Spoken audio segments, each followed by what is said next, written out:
ये देखें जनाब, चौधरी फ़रक इल्ताफ़ साहब और फवाद साहब SOP की धज्जियाँ उड़ाते हुए जेलम शहर में।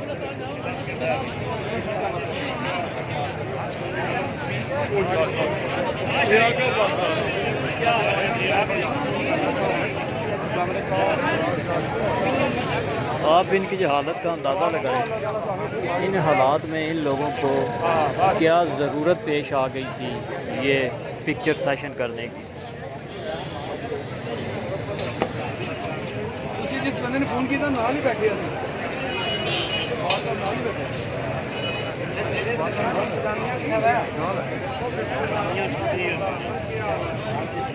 ये लोगों की जानों से खेल रहे हैं। इधर देखें आप, फ़ोटो सेशन की खातर।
ये जनाब SOP की धज्जियाँ उड़ाती हुई PTI की हुकूमत, आप देख सकते हैं अपनी आंखों के सामने इन लोगों की ये हरकतें चेक करें।